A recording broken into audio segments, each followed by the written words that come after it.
Hey, hello there, STATTO. How are you doing? How's it going? Howdy indeed, yeah. Or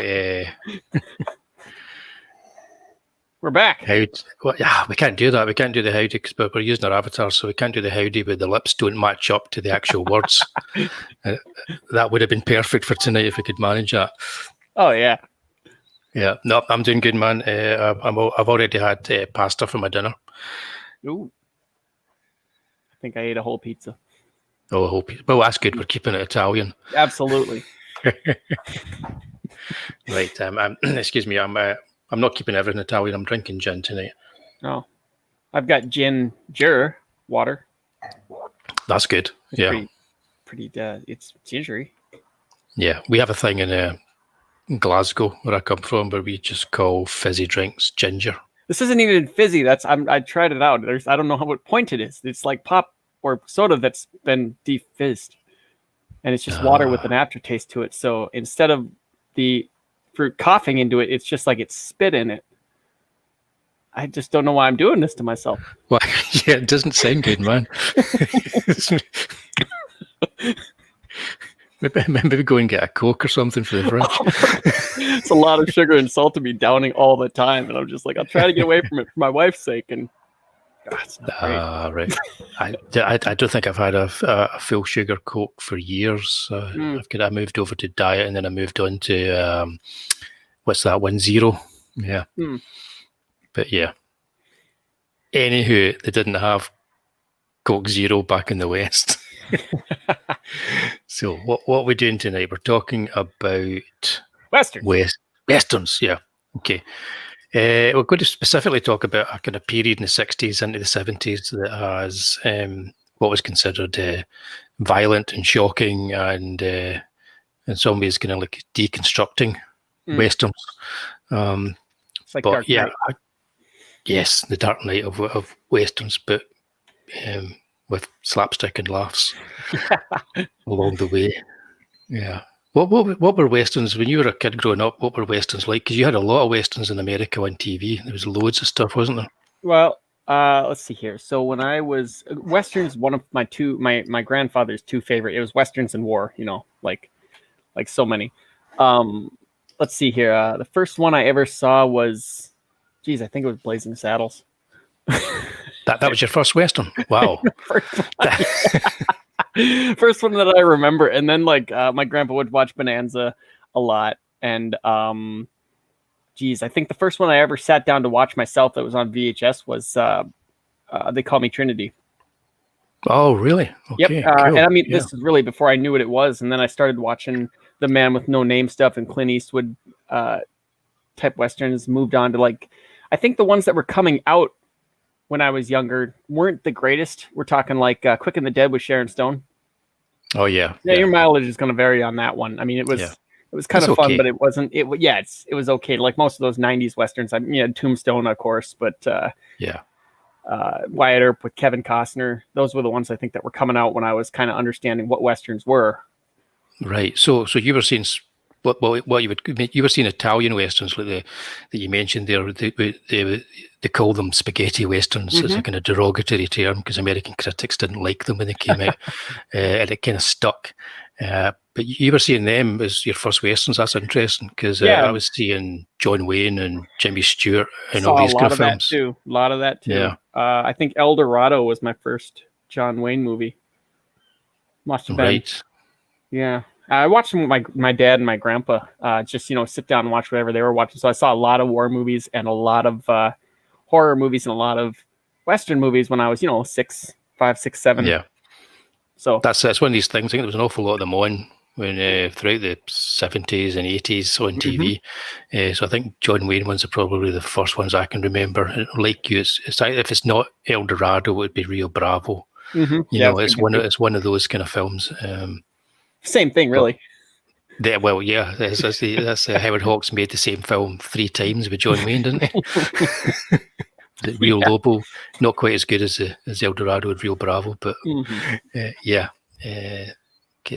those were your traditional Western heroes, and they had, in many ways, they had traditional setups in way of making movies that were kind of set almost in stone, and those were made by Howard Hawks. But John Ford, I suppose, was the traditional Western director that everybody kind of knew. He was an auteur. He was considered somebody special when he was making a Western. He made The Searchers, of course, and the Cavalry films.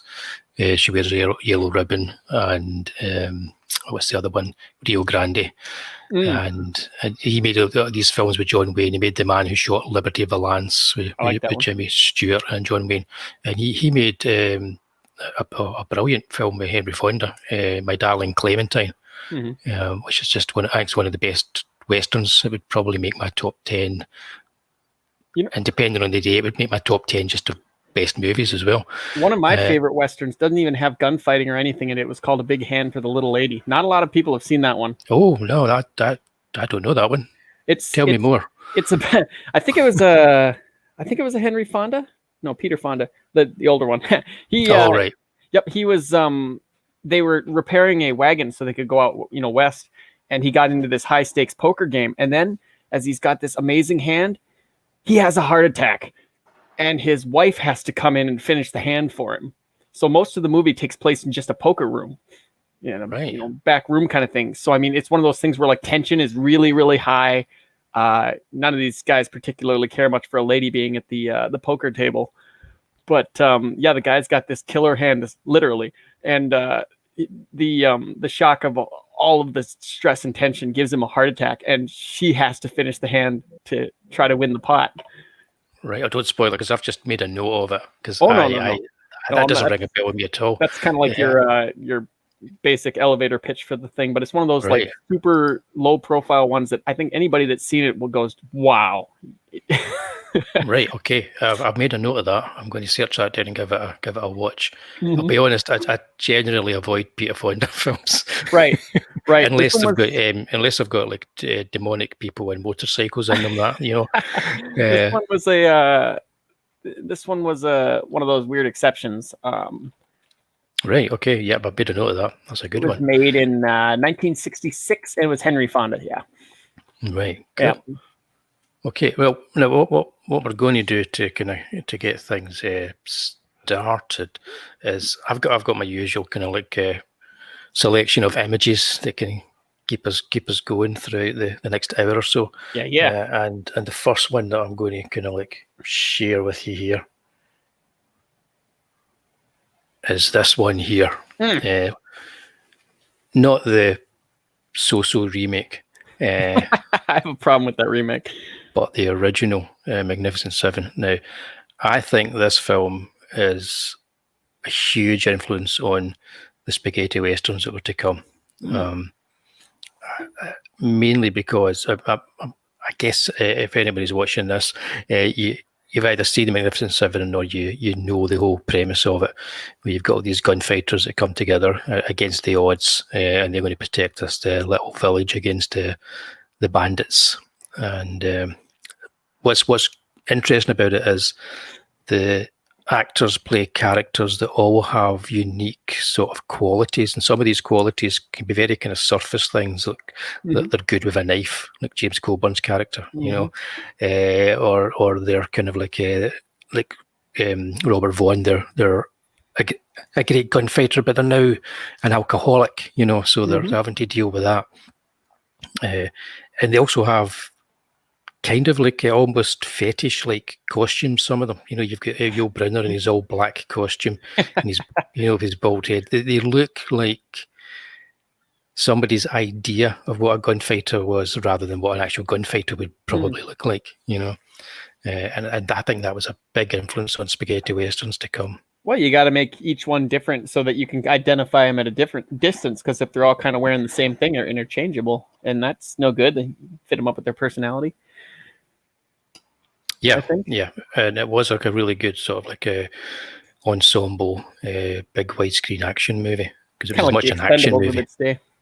Yeah, it was with better characters. It has to be said. Yeah. I like the Expendables, Yeah. but only because of who's all in it. Well, It's they kinda only like- give like 3 characters too much time, and the rest of them are background characters. At least in this one, each one gets a moment. everybody gets a moment, Yep. except there's the one that everybody always forgets, which is Brad Dexter. I was just looking at his name. You know, Yeah. he's got quite a bit to do in the movie, but he's just a solid kind of like character that's there, and yeah, he's the one. If you got to name the Magnificent Seven, he's the one everybody seems to forget. Sure. But yeah, the Magnificent Seven. And Yul Brynner, who was in this, he's going to keep popping up as we talk about spaghetti westerns. Yep. Bear with me. I'm doing this on my Wacom with my pen. There we go. That's the thing about the Magnificent Seven was, and another thing about spaghetti westerns is that they take their influences from something other than the West. Mm-hmm. So the Magnificent Seven was, of course, a remake of The Seven Samurai by Akira Kurosawa. Mm-hmm. Great film. A terrific film. They have a entirely different feel to them, but all the beats are there. You can see what they've taken from Kurosawa. I don't think Kurosawa was that fond of them making the Magnificent Seven. Right. Well, yeah. Yeah, it might have been after he saw how successful it was. I don't know, but I think he viewed gunfighters as being lesser than a samurai. Yeah, I can see where that's less. It's not as up close and personal. Yeah, be able to shoot somebody from the top of a building. Yeah, I know. Yeah, I think he thought they were less honourable characters. Well, they were filled with cowards and cheats. It's kind of the way it was. Exactly. Yeah. But so the interesting point about the Seven Samurai will make more sense later on as well, because Kurosawa was influential in spaghetti westerns too. And of course, I couldn't not talk a wee bit about Westworld before we get started, because Yul Brynner's character from the Magnificent Seven becomes an iconic villain in Westworld. And this movie was influential all by itself, like Terminator and stuff like that. Exactly. So there's lots of things that have kind of I think have spiraled out from the Magnificent Seven and then the spaghetti westerns that carry on through culture today. We got the Westworld TV show as well, so it's still going. Is it? I believe I watched the first season, which was okay. Second season was a bit dodgy. That's kind of what I heard. I think it's still going. Yeah. Okay. Yeah. I may be wrong though. Well, I seem to remember hearing it it was losing viewers with every season that was coming out. So yeah. Well, a lot of shows do that anyway, don't they? Sure. Yeah. But I love this movie. Yeah, me too. Love it. It used to be the way that, excuse me, with movie sequels, they would do less money at the box office than the original. So what they did was, it was cheaper. Whenever they made a sequel, they would spend less money on it. Right. Nowadays, it's gone the other way. They expect them to do better, so they spend more money on it. Oh, yeah. Yeah, but the old way of doing it, at least it allowed them to be a bit more creative, with their budgets and so on. Writing suffers with a higher budget. Exactly. So Yojimbo, which is another Kurosawa film, here we go. This was based on The Glass Key, which was a film noir. We've not done film noir yet, but it was based on Red Harvest, a book by Dashiell Hammett, and we have done some Dashiell Hammett stuff in our episode about Private Eyes. So I think the Dashiell Hammett's Red Harvest has been really influential, either directly or indirectly, in a lot of films. And you mentioned one before we started with Bruce Willis. Last Man Standing, yep. Yeah, that's pretty much a period piece set around about the correct period for Dashiell Hammett as well. So it's just the whole idea of the man stuck in the middle between two warring factors, and he starts to control the situation, or tries to control the situation. Playing one off the other. Yeah, and that's Yojimbo, which is, I think if you've never watched Seven Samurai, start with Yojimbo. I think if you watch Yojimbo, you'll get a feel for the humour that's involved in Kurosawa films as well, because Toshiro Mifune is actually quite funny in these films. And then move on to the Seven Samurai. But yeah, so it's interesting that they have all these influences. I don't think Red Harvest was a direct influence, but it's there because it was a big influence on the Glass Key. Mm-hmm.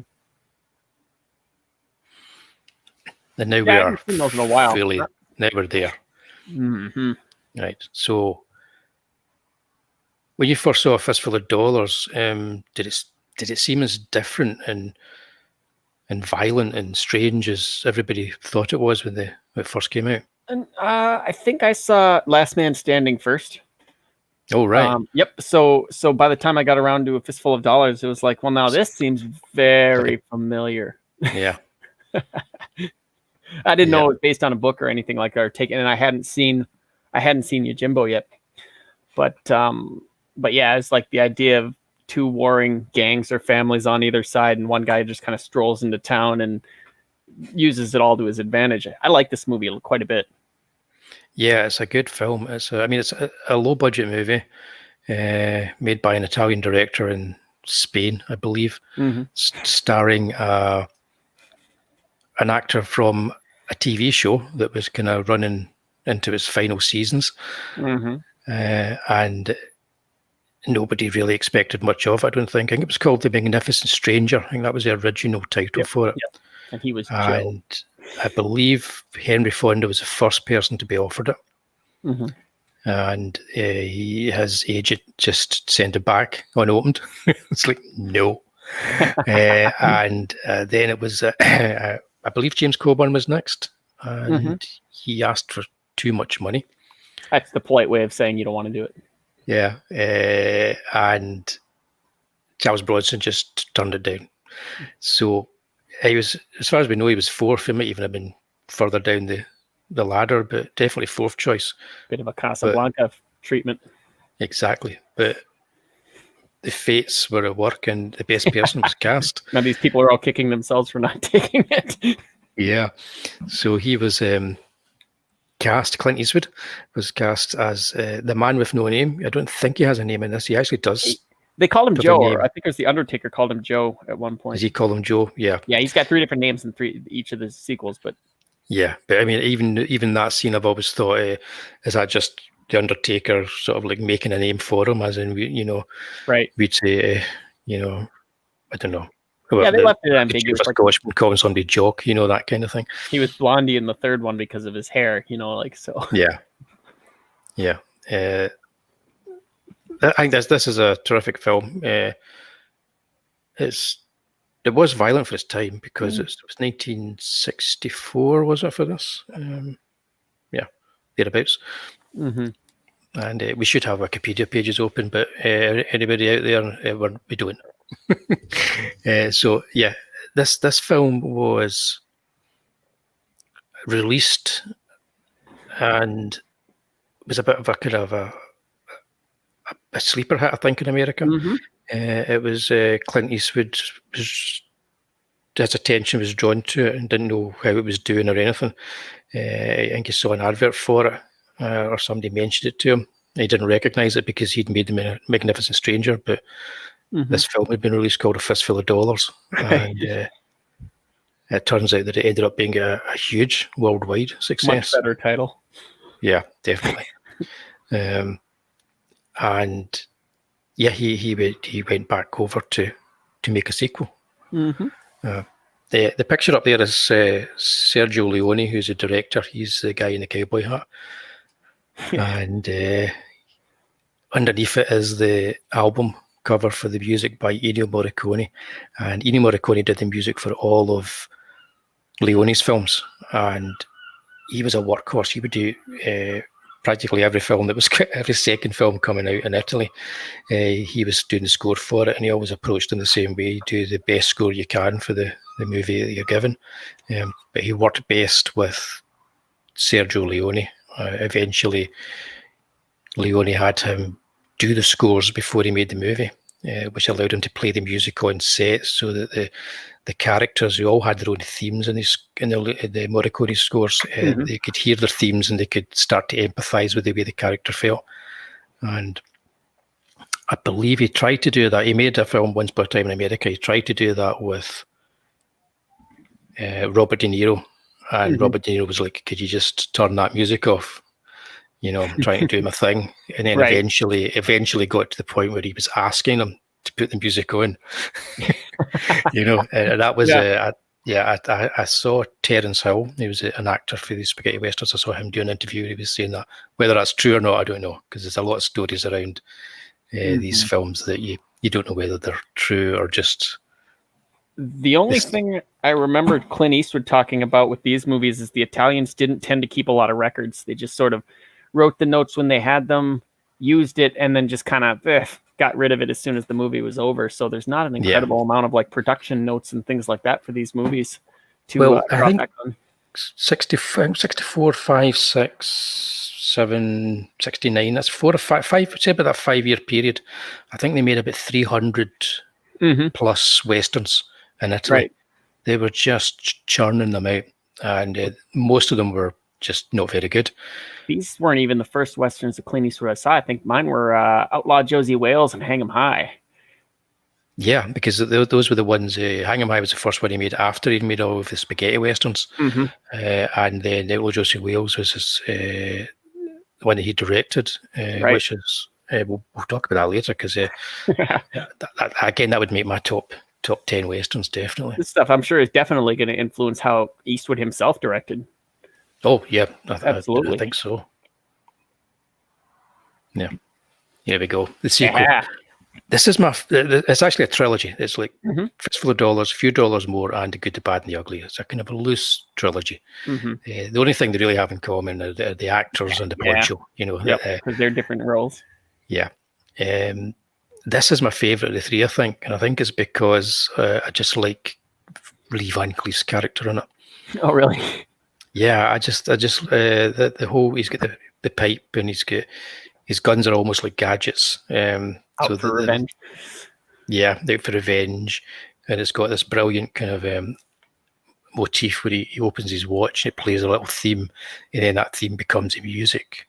Big it's part of just, the story too. Exactly, it's just really well done, and the star part of Clint Eastwood, he kind of takes a back seat to what the story is, when the story is really about Colonel Mortimer, the Lee Van Cleef character. He was used very sparingly in this movie. He almost a C-list character. Yeah, but it works really well because his use is just spot on, because that's kind of he doesn't have lots to say. He doesn't have big monologues. He just does his thing. Yeah, he loses lines in every movie. He doesn't. He has even less in Good, the Bad, and the Ugly. I think. Yep. Which is a good thing to do in these movies, because you were talking about them not keeping good records. Well, when they made movies as well, they would have lots of different films being made back to back on a studio lot or on location even. Same set. Yep. So they never filmed the audio there. It was always synced afterwards. Another reason for that was they would have an international cast. So they'd have people that were playing Americans but didn't speak English. And they'd be acting next to somebody like Clint Eastwood who did speak English, So eventually, but that's no problem. We'll dub them later and they'll speak English. Oh, it thrown me off a little bit. I watched back when I first got these. I got myself this cheap little projector because I wanted to see these movies. Everybody said, "Oh, they're so amazing." I wanted to see them for the first time, like on a bigger screen. So this was like a 7-foot screen, I think I had. And the first thing I noticed was the widescreen. It was like this thin little strip on the wall versus like your regular widescreen. I love the look of that. And but it was weird seeing Lee Van Cleef in this one, and then the next one. In the first one, the dubbing sounded a little weird. Like he didn't sound, it was like, "I'm going to Tutankari," kind of thing like that. And then the next one, it sounds more natural. Yeah, it's almost like another thing I guess is the budgets got bigger with each film. Yeah, they probably had a longer time to work on them, and also Eastwood will have seen the first film too, and I think he'd be aware of what needs to be cut dialogue wise and what needs to be kept. Yeah, I think that's definitely a big thing about the quality getting better. Not overall in spaghetti westerns, just in the Leone ones and some other directors' work. Yeah, it's also worth noting here that Lee Van Cleef, what was it? We never got the show he was in. What was it called again? The TV show? Have Gun Will Travel. Have Gun Will Travel. We know the song because they sing it in Stand By Me. There's also a radio show too. All right, cool. Yeah, well, he was more known for his supporting roles in movies, where he was like always the bad guy, the heavy. So he was one of the baddies coming to kill Gary Cooper in High Noon, that kind of thing. So this was him, I suppose, getting a whole new career, because he became something of an international star for a few years because of this, and got his own starring roles in quite a few spaghetti westerns as well. Oh, wait, no, he was Gunsmoke, I think. Was it Gunsmoke? Right. And Have Gun Will Travel as well. He was in both of them. That's my one blind spot is some of these 60s TV shows. Yeah, because we never got them. But yeah, so a quick superimposed Sabata, the character he ended up playing. Now you notice that the character he plays in Sabata looks almost identical to the character he played in For a Few Dollars More. Their image played a big part in their success, and I think people were like, we like that image, so we're going to carry it on. And it was carried on in this character Sabata. He played him in 2 films, Return of Sabata and Sabata. Sabata's a good wee film. If have you seen it? I haven't. Not that one. It's a pretty good little spaghetti western. As you can see, it includes a character who has a gun and a banjo. Return of Sabata is one for hardcore spaghetti western fans. It's not a great film. Right. Yeah, but yeah. I did say I was going to keep coming back to Yul Brynner when I do. Yep. He played Sabata as well, but I saw this on TV when I was a kid, and it was called Indio Black.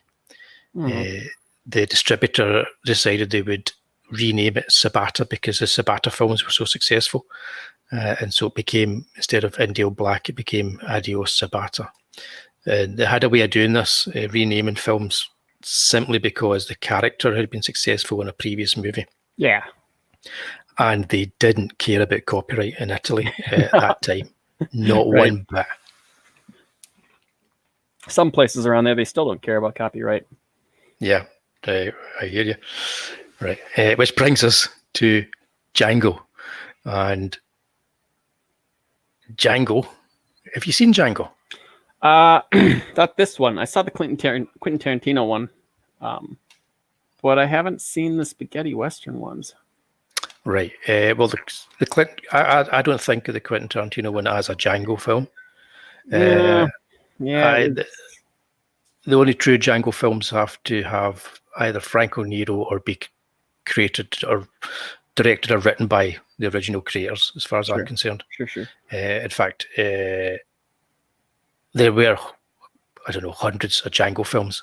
Yeah. There was only one legitimate one, and that was the Franco Nero Django.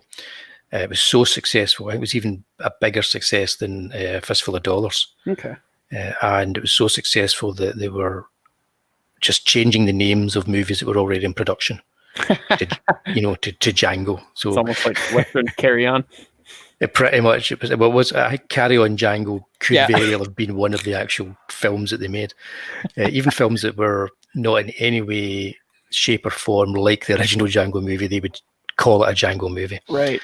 I believe it was one of the writers who went on to do Django Prepare a Coffin with Terence Hill playing the character, and he looked very much like Franco Nero in it. So I kind of include that as an official Django film. And then in the 80s, Franco Nero came back to make Django Strikes Again, which was almost like Rambo. It looks like Waterworld film. Yeah, it's a very low budget movie. It's got a prison camp, this crazy slave girl there. It's got Franco Nero with infeasibly large Gatling guns, a riverboat. The bad guy's like a Nazi. It's mental.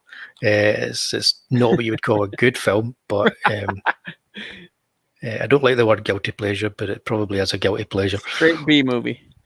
Yeah, it is a Z movie. Yep. It does have, I've not mentioned Scotland yet, it does have Donald Pleasance playing a Scottish prisoner in it. with enthusiasm and gusto. Would you approve of his performance? Yeah, I approve of all Donald Pleasance's performances. I have to say, yeah.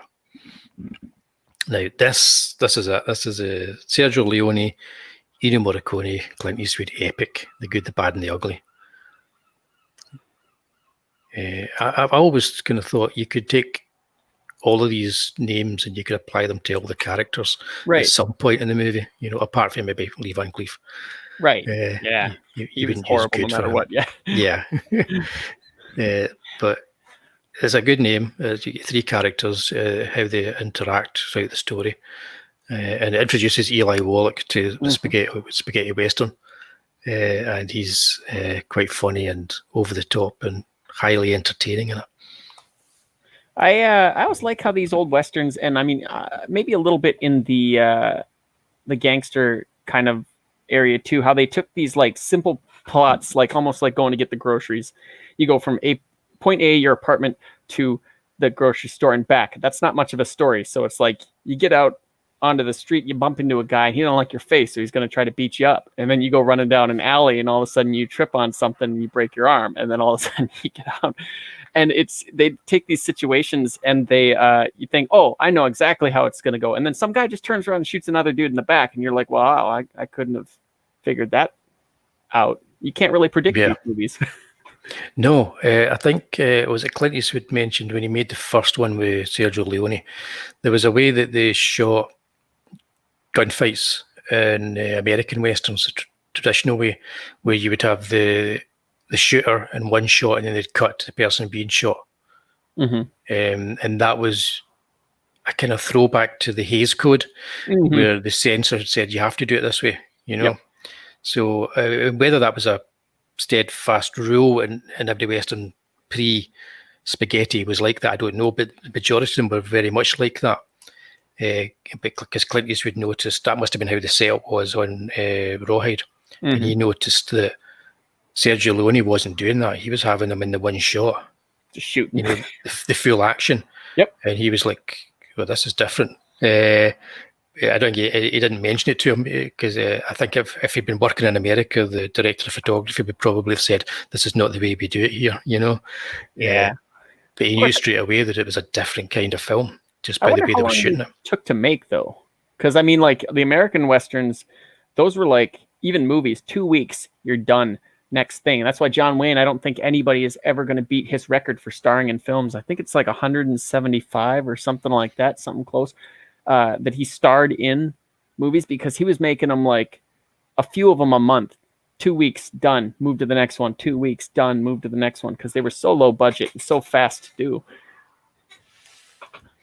Yeah, I think once the budgets get bigger, it takes longer. But for the low budget, they have to get as much for the return for the money as they can get. So yeah, it was like, because it's like the Randolph Scott films, he would just churn out movies as well, which is why he's got so many bad movies. But there's about a dozen of his films that are really good, and half a dozen that would be considered classics if people got to see them widely. Oh yeah, I think John Wayne might have one of the best track records as far as like output to quality. Yeah, well, he went into A movies quite quickly because Stagecoach. He was very young with Stagecoach, and that kind of propelled him into working with John Ford. So he was in A movies quite quickly because of that, I think. Yeah, but yeah, so the Good, the Bad, and the Ugly, that's the one everybody thinks of, even if they're getting scenes mixed up from all the movies. I think a lot of people think this is the movie that they're in. I mean, the music itself is iconic. It is indeed, yeah. The music would use gunshots and screams and all kinds of things in it, which never really been done before. No. I was watching, I think it's a Danish National Orchestra that on YouTube. They're doing all the Leone kind of Western stuff live, and all the Morricone music. They're doing it with gunshots and the singing and that. They do it really well. That's cool. Yeah, I tweeted out one of them a week ago. It's worth checking it. I think it's a Danish National Orchestra, but to be honest, you type in Orchestra Leone and it'll come up on YouTube. Even though Magnificent Seven is still my all-time favorite theme for the Westerns. Yeah. Can't beat it. Yeah. Did you want to talk about the remake and what they did with the music. Oh, it broke my heart. I'm waiting for that scene where like there's this heroic point where they all kind of regroup and get ready to fight again, and then the song starts. Like I think it happened a few times in the original movie, but when they all got on horseback and they were riding towards the bandits, slowly, and it starts going and dun, dun, dun, dun, and you're just like super amped because it's a very heroic moment. And then they use like just a small piece of it at the end credits before they went off into their own kind of score. So you have a Magnificent Seven movie that's almost devoid of any of the things that made the original one special. That just broke my heart. Yeah, I totally agree. If they put the score in there, it would have raised it by a couple of points. I would imagine. Because even in the original movie, they have the score, but they just play a bit of it as they're going round and they're getting the team together. It starts to build up, and then they're all together, and you get the full-on score. I think that exactly. I think that like the problem with Westerns now is that they've always been a really grimy kind of movie, and a lot of like horrible people doing horrible things. Definitely not politically correct, but with the way the things are, there's a lot of stuff that people don't dare do, so it kind of sterilizes it. And Westerns are something that should never be sterilized. These are horrible people doing horrible things a lot of times. White hats and black hats kind of thing. Totally, yeah. I agree. Unless it's a Bob Hope Western. I mean, even True Grit with the remake they did, which was a pretty decent effort. The Coens are good. Yeah. Well, there was that one I don't know if you saw it on Netflix, the Ballad of Buster Scruggs. Yes. Yes. See, that was the closest thing that I've seen to a Western in a long time. That was better than their version of True Grit. Oh, absolutely. Yeah, that was a very good film. I'm not a big fan of their version of True Grit. No. I think it lacks any kind of emotional resonance. Everything's good, but for whatever reason, it doesn't connect with me. I wouldn't say it's a bad movie. Everybody that saw Buster Scruggs before me, the only thing they'd say is like, I'd say, how was it? And they'd just go, Liam Neeson is a very bad man. That's all they would say. I'm like, what are you talking? It's the best marketing ever. What are you talking about? He's a bad man. If we harken back to when we did our horror anthologies, we could almost have included that movie in it. Yeah. I did like the first one with Tim, or with the musical one that kind of went back to the Roy Rogers stuff, except bloody. Yeah. It's weird because none of them are actually bad. They're all good. And I think the last one as well, that reminded me of like a Roger Corman type setup and situation. Yeah. Coens have to trick people into making old style movies anymore. They did it with Hail Caesar. They did it with this. It's like, I feel like they sell a certain movie and then they make another one. That's it. We'll just wait till they do a Carry On movie. Yeah. Oh, right. That's not going to happen. No. Right. Okay, this is here we go. This is one of my all-time favorite movies. Depending on the day of the week it is my all-time favorite movie. This was Sergio Leone's epic Western masterpiece. He got finally, because he actually asked Henry Fonda to do the role in For a Few Dollars More, the Lee Van Cleef role. Right. And he finally he got Henry Fonda to star in his movie, and he cast him as a really bad man against type. Right. And he also finally got Charles Bronson, who he'd been wanting. Jason Robards at the bottom there. He's brilliant. Yeah, he seems to be forgotten in a lot of stuff, but he's good in almost everything he's in. Yeah, he was just a great actor. Well, he had the ability to have a kind of certain warmth to his character, even if the character was a bad man. The first time I saw him was Something Wicked This Way Comes. Ah, yeah. And when he and Jonathan Pryce are discussing, like, how young do you want to be? And he's ripping pages out of the book, and the guy's like watching his hope go away as he's realizing his chance at being young as he won't sell his kids out. That was one of the best acted scenes. That'll stick with me forever, that scene. Yeah, it's a flawed movie, but but they're brilliant in it, both of them. Yeah, and with Claudia Cardinale, of course, at the top. Yeah, fantastic. Yeah, I saw this movie on a VHS tape, and it was a cut, pan, and scanned version. Oh, and geez. it was still brilliant, you know. And then a few years later, I was able to see they restored it to its full length because the movie was cut considerably when it was first released. What a difference it makes, though, not watching it pan and scan. Yeah, well, yeah. One thing we've not mentioned is the close-ups. Oh, yeah. Breaking the rules. He was doing that all the time because it was all extreme close-ups, and they were all in sort of a 70mm sort of cinema scope. So when you put them on a TV, you had an option of either squishing the picture so everybody looked like they had big long eggheads, or just showing you like The middle one of of their eyes at a time or their nose. So so on TV back in the 70s, these films looked pretty bad if they were like in widescreen. Especially, they also used a zoom lens quite a lot. Something that's gone out of fashion. Some of the directors used it too much. The old 70s super zoom. Yeah, but if it's used effectively, they can be fun, and these films used it effectively. That's going to be the equivalent of speed lines, like right to the face in comics. Totally, yeah. But this is a great film. Even the opening sequence, which goes on for about 12, 15 minutes. Yeah. It's just should have Charlie's here. It's like a silent movie. And it sets up these characters who are all actors from old westerns. You truly had to have a bit of patience, though. I think, that was one thing. I didn't get into a ton of them when I was a kid because you have to have a patience for the first 20 to 25 minutes setup in these movies. Yeah. And then once they get going, you can't take your eyes off of them. That's kind of, I know that's a rule for a lot of older movies. They take time to like do the setup, and then they have things to build on through the rest of the movie before it hits that climax. But I mean, like these movies, once you get past that first initial 10, 20 minutes of introducing everybody and how slow it goes, it explodes.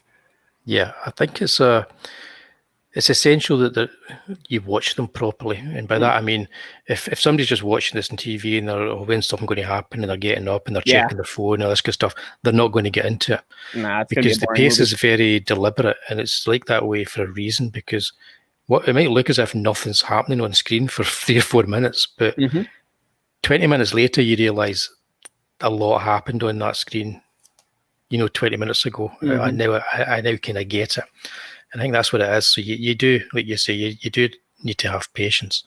But if you see this in a really good print on a really good screen, I don't think that's a problem. I think it just kind of blows you away.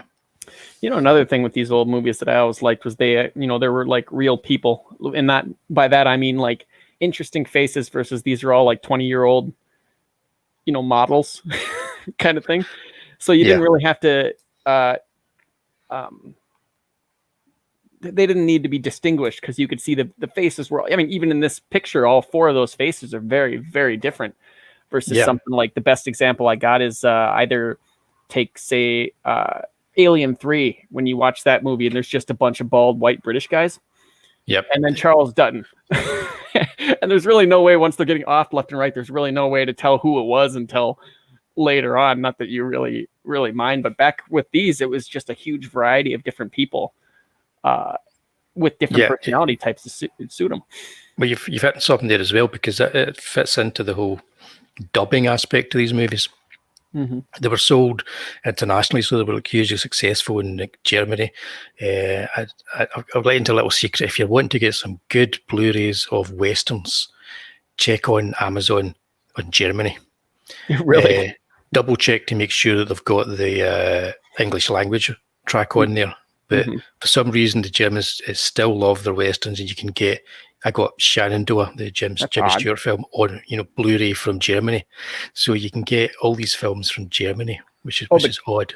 But you have to be careful though, because sometimes all they do is just take like a VHS or a DVD print, and they up the sharpness, and it'll add to like pixelization and weird stuff. There's a really good website. I think they've actually got a YouTube as well. It's a Spaghetti Western database. Okay. And they tend to kind of like review the films and have them up there. But there's a company called Koch, Koch, Koch Media, and there's all their films that I've bought, all their DVDs and Blu-rays I've bought are all really good. Oh, do they restore them themselves, kind of like Kino does for silent movies? No, I think they're actually taking the ones that MGM and that have got. Oh, But they're just not releasing them because they don't see a market for them. But there obviously is. oh yes. I mean, like even print on demand. Like, yeah, I think that's what they'll do. Warner A lot Archive. of them. Yeah, but yeah, I don't that's mind just to be a side for everybody. Germany is where you're going to get the best copies of these films, but it's also the place where you're going to get the worst because, like you say, a lot of them are out of copyright, so you'll get like really bad copies as well. So you need to do your homework. Yeah, yeah. So feel free to DM me if you're thinking of getting one. No, don't. But yeah, I think this is Sergio Leone's masterpiece, and I think it's Ennio Morricone's most amazing score as well. I love these posters too. Yeah, well, that's Robert McGuinness who did that poster. Robert, we'll be talking about him in a couple of weeks' time. Robert McGuinness, he now does paintings that are Western paintings. He's like a Western artist. But in the 60s, he did the posters for Breakfast at Tiffany's. He did the posters for Thunderball, a lot of the Bond movies. Yep. Did he do Dr. No? Was it Dr. No? No, the big one was the From Russia with Love with the... Yeah. Yeah. I believe he did that one. Yeah, he did my favourite, which was the Live and Let Die one. I've got a framed one of that. It's like I say to people, that you see a poster and you've got like an alligator with a boat coming out of his mouth. You know that scene's not in the movie, but you still want to see the movie. I miss posters like this. This kind of thing makes me want to see the movies. Like, and my grandpa, this is one of those things that I associate closest to him. He always had these like Western collection of books, and each one of them had a painted cover like this, even nicer than the last one. And these are just little novels. Cheap novel. Yeah, but even the kind of like because Robert McGuinness did the covers for those books as well. He did the covers for a lot of the pulp novels and crime novels at the time too. Yeah, and yeah, I miss all this stuff because an image like this, it's not exactly what's in the movie, but it evokes what's in the movie. Yep, and that's what that's what the poster should do. People are getting shot in the movie. That's accurate. That's accurate. Yeah. Charles Bronson, again, somebody else who became he became the biggest star out of anybody next to Clint Eastwood because of his appearance in the spaghetti westerns, because he was already, somewhat of a star, but that just catapulted him. Became huge in Japan and France. They loved him in Europe. It's just too bad his career went out on like low budget canon Death Wish movies. He deserved a bit better than that. Yeah, as he did, but then again, I think he was just making movies for the money, wasn't he? Yeah. It was a day job for him. I think so. He never had a Tarantino moment or anything, It's a shame, but his back catalogue's got some really interesting films. A lot of them made in Italy. Yeah. Yeah.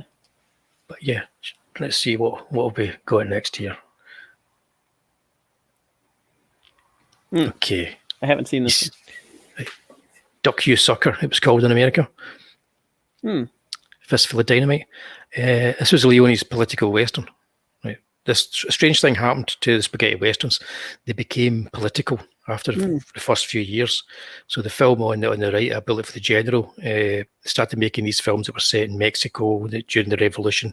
So you had there was lots of things going on back then in the 60s, with Cuba, and all your students would have their posters of Che Guevara and all that stuff was going on. And a lot of these writers were kind of like radical socialist types, that were, you probably typical kind of like sitting in a coffee shop smoking and, talking about philosophy, all those types. Right. But they were slumming it and writing westerns and horror movies and stuff. So they politicized, they took what was happening at the time and they kind of like showed it in the movies. They did it in such a way that in most cases they were really entertaining and really good. Oh yeah. But I believe the General was one of the best ones. It's Damiano Diamo, I think that's the name of the director. As always said, it's not a western because it's not set in the West, but it's a western. Sure, yeah. It's just during the Mexican Revolution. Fistful of Dynamite is an interesting movie because that's Sergio Leone's take on the political western, and he wasn't he wasn't showing some kind of like idealistic revolution. He wanted to show it as being dirty and bad. You know, this is the reality of what's going to happen during a revolution, and that's what makes that film interesting. It's got James Coburn as a IRA man on the run, yeah, Right. and Rod Steiger as a Mexican rebel.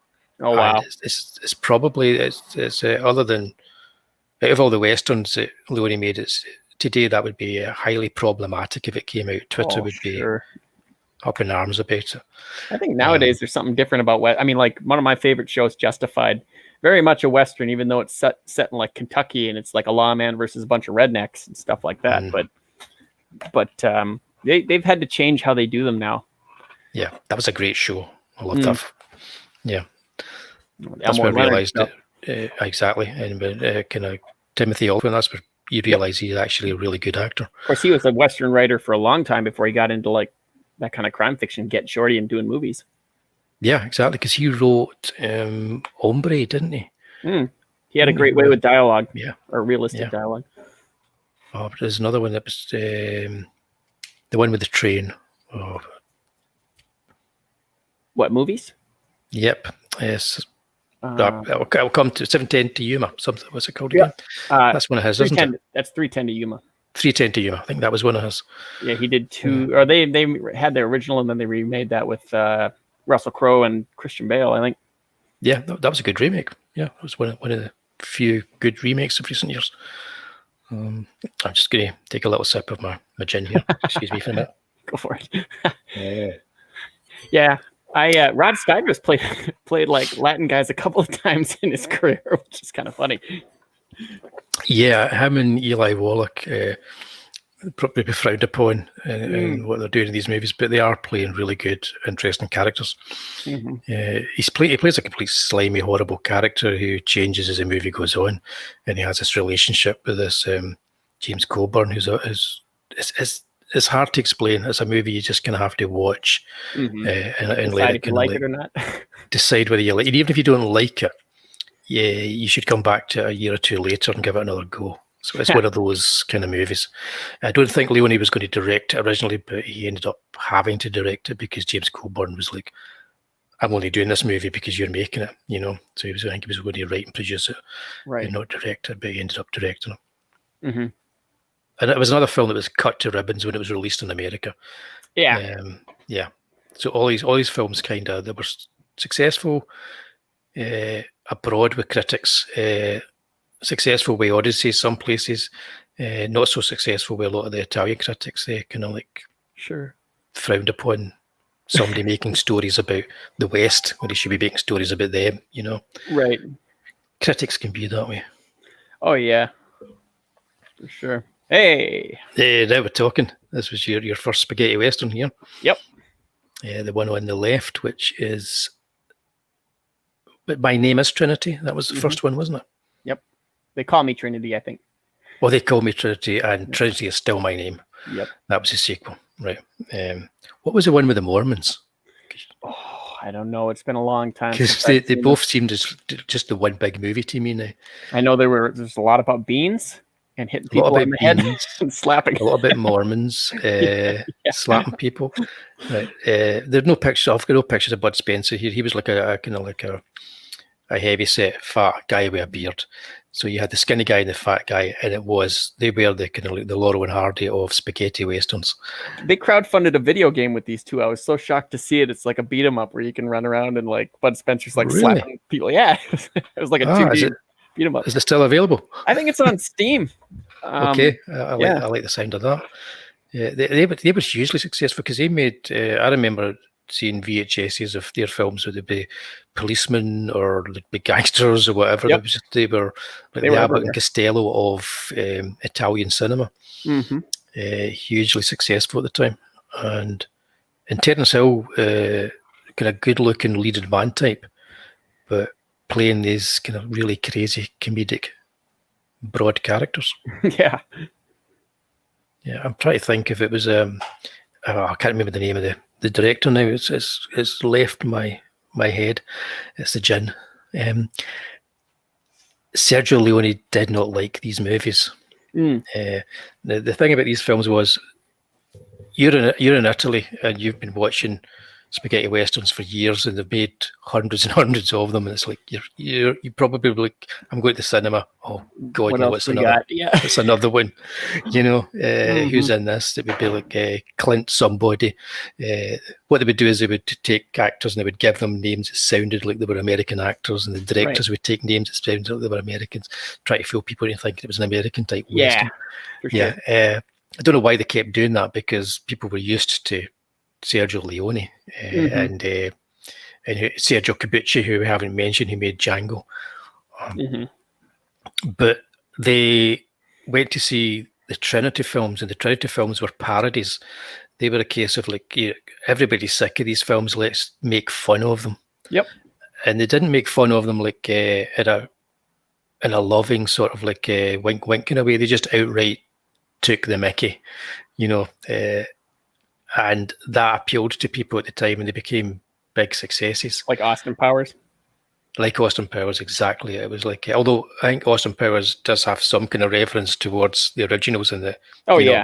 He loved some James Bond, I don't think the Treasure films do. I think the Treasure films are like, everybody's sick of these films. This didn't really sit well with Leone, but he ended up making his own comedy western, My Name is Nobody, and he hired Terence Hill, who had played Trinity, to be in that and be Nobody. It's very mercenary. Yeah, I know. And Valerie, again, I should have had a page open. I'm going to get a page open just to get the name of the director. For which one? For My Name is Nobody. Okay. Let's see here. It's a race. I guess who gets here first. All right, here we go. My Name is Nobody. Directed by Tonino Valeri. Tonino Valeri, right? Yeah. Okay, I think he was he's either a cameraman or so. He worked with Leone, but he was the director on this. Yep. And Leone had this idea, I think, of making a movie that was going to make fun of the Trinity films and kind of do them the way he thought they should be done. It's a very odd movie. What do you think of? You have seen My Name is Nobody. I haven't seen that one. I saw both of these ones when I was a kid.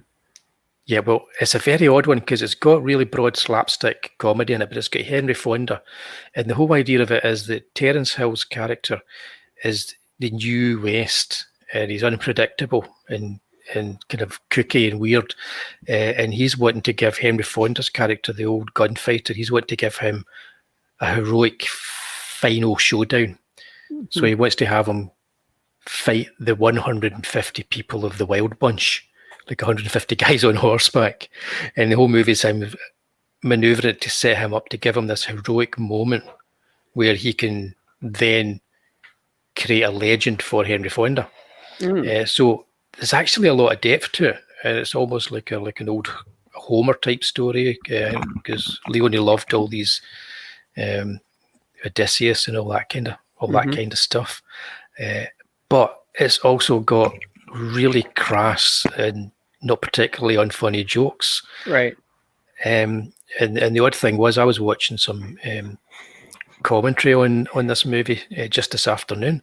The scenes that I didn't particularly like were directed by Sergio Leone. And the scenes that I really did like were directed by Valeri. So it's an odd one.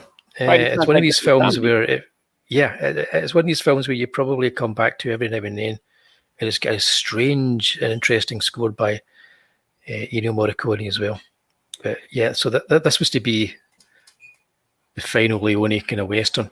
I think that must have been what did it for me as a kid, because I mean, just thinking back, almost all of the earliest westerns that I watched, if they weren't like TV shows like Gunsmoke or Bonanza or something like that, it would have been like The Villain with Kirk Douglas.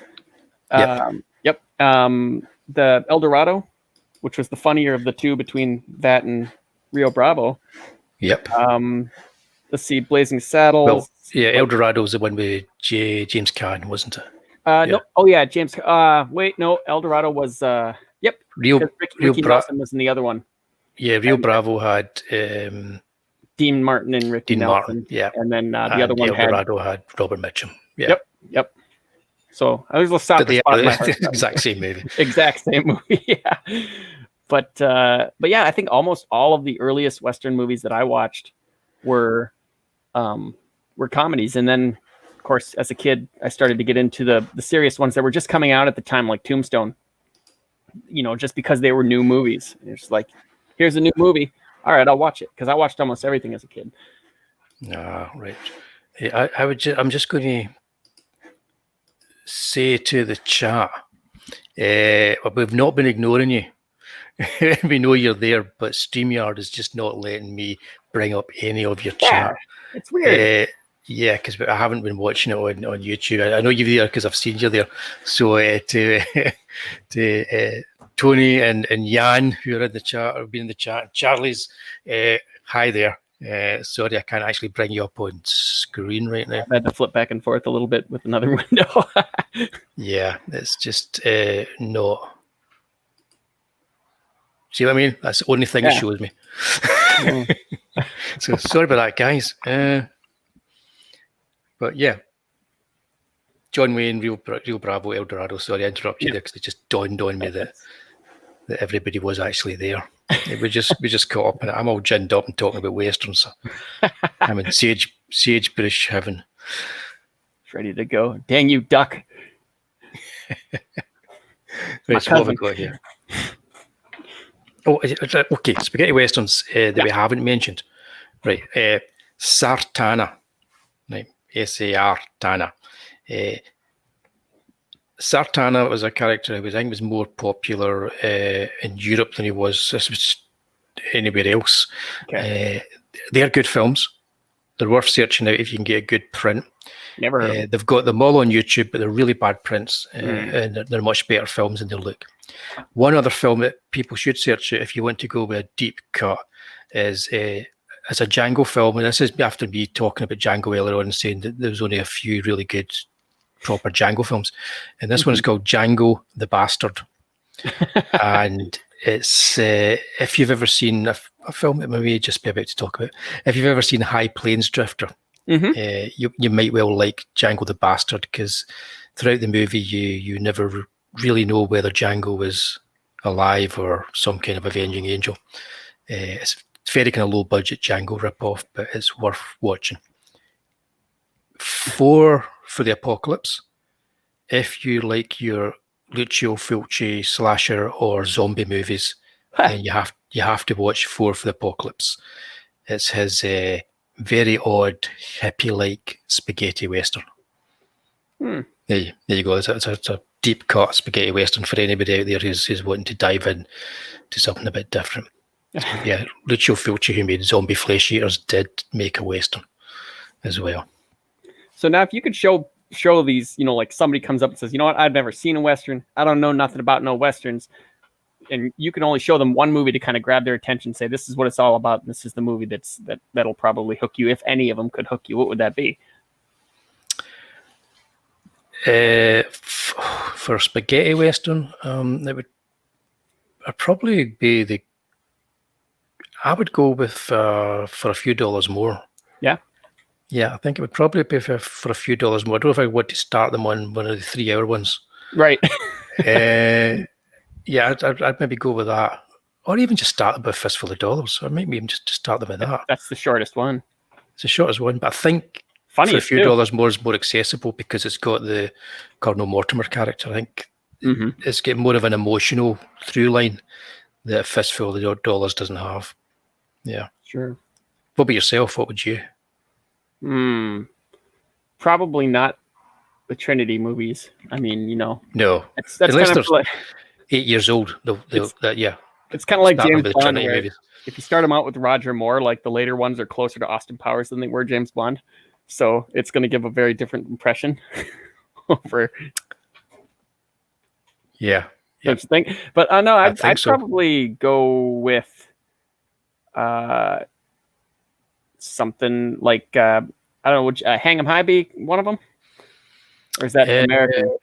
Oh, that's American. I'm not Okay. going to give you that. Yeah. No, I'd probably go with the first of the trilogy, the Fistful of Dollars. I think it's the funniest of them.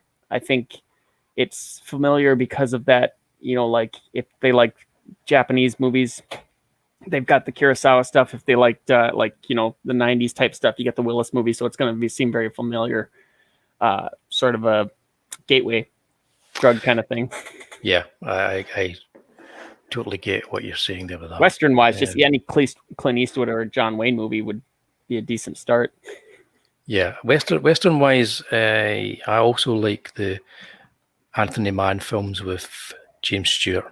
Oh yeah. So the Man from Laramie, Bend of the River, Winchester 73. Maybe I wouldn't start with that one, but these movies as well, I think are really good. Probably my favourite Eastwood one. I think we're just going to get to that in a wee second. Let's go. I hope everybody's still with us. I'm glad to see you were in the chat talking to them. I think I was ignoring them. I'll try. But I wasn't, guys. Right. Now we're on the American Westerns that were either able to be made or influenced by spaghetti Westerns.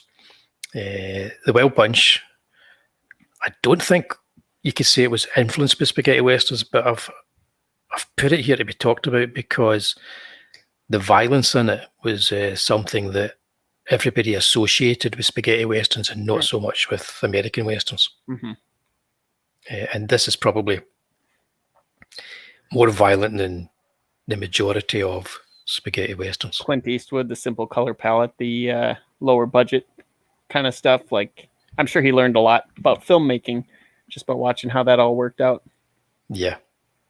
I think that because Eastwood said that he would learn from watching Don Siegel, who made Dirty Harry, and from watching Leone, and he very quickly just created his own style, which is not quite as simple as people think it is. He's a very good director, Eastwood. It's kind of funny. I'd heard a story about how he will say, instead of action and cut, he'll go like, all right, go ahead. All right, yep, that's good enough. Because back in the day, the directors would do that with the bullhorns, and they'd scare the horses. So he didn't want to scare the horses. But then the thing is that he would treat actors like that too. Yeah, and he only shot as much as he needed. So it was like, I can do another take. Nope, we got it. Let's move on. Like Jan in the chats mentioned Liberty Valance, which of course is James Stewart, John Wayne, Lee Marvin, and John Ford. So yeah, that's just a brilliant movie. I think a lot of people I've talked to would say Unforgiven was their favorite. Yeah, Hackman I'd say that's probably my, out of Eastwood's Westerns, I would say that's probably my 5th favorite Eastwood Western. Is that right? Yeah. I love Hackman movies too, so I mean, I like it's a magnificent movie. I prefer Outlaw Joseph Wales, which we see here. I think that's his epic. I think that's his masterpiece. And I also prefer. Well, I talk to the trees, but they just don't listen to me. Luckily, I'm guessing you were born under a wandering star, were you, Stato? That used to I go remember TV seeing that going, what is this? Yeah. Kid. I've got a really nice widescreen print of that. I've only watched once, but that Bridges of Madison Counter was the other one. You're like, all right, Clint Eastwood movie. Here we go. What? Yeah, that's the only one I don't think I've ever watched. Yeah. Like I said, I watched everything as a kid, and I was just like, wow, there's no action in this. Not that kind of action, but. Oh, there's another good one. Charlie, The Three Amigos. Oh yeah. Favorite Western, changed my mind. Well, I'm not going to change my mind. Another one I saw when I was a kid.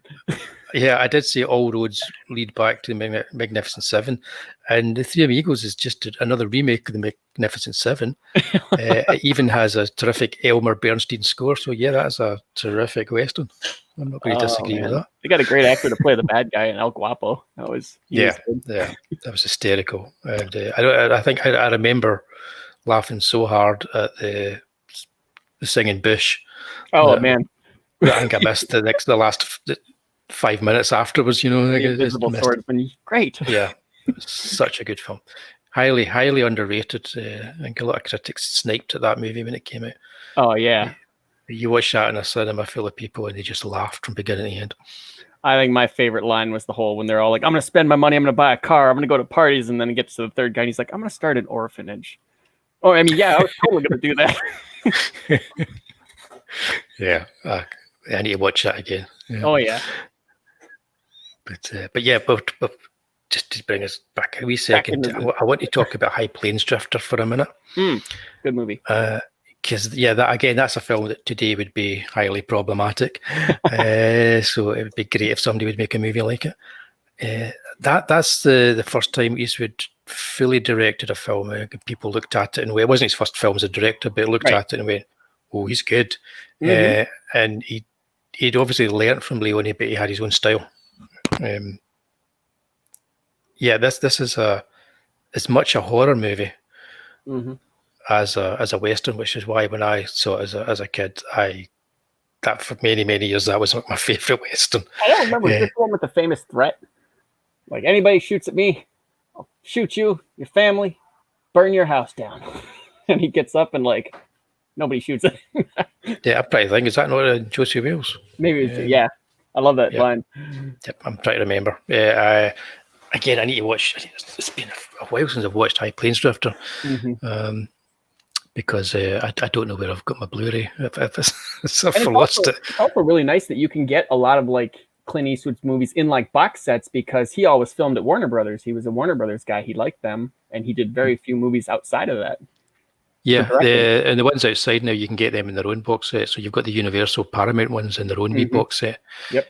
So you'll get High Plains Drifter, Eiger Sanction, these kind of films that are just these little odd films that don't quite fit in with the Warner Brothers ones that he did. Right. Well, though at least the ones he directed pretty much exclusively at Warner Brothers because he liked how they treated him. Yeah. Yeah, well, they gave him his own space. He made them a lot of money. Oh, yeah. So they let him make a movie that was going to be commercial, and then he could make the one that he wanted to make after that. Which is why he's got such a varied filmography. Oh, yeah, that's proof. You just find somebody that's good at their job and step back and let them make you your money. Yeah. He never did make Jonah Hex, unfortunately, but he would have been perfect. It would have been 1978. He'd have been the perfect Jonah Hex. Oh, yeah. Well, I think Jonah Hex, they missed their mark when they didn't make that movie, or at least something like that in the early 80s or the late 70s, because with the weird Western tales and the twist endings and stuff like that, it worked perfectly. Charlie said, my cousins and I used to do the Amigo move and dive off the deep end of the pool when they were kids. I'm visualising that with Charlie right now. I have to replace her cousin with Jan, though. Cool. I don't know. That's pretty much us, I think. I do want to mention, you said there, I've had to mention one movie for people to watch to get them into these. I've just thought of one that I think people should watch after they've maybe seen a few spaghetti westerns, just to show you how different they could be.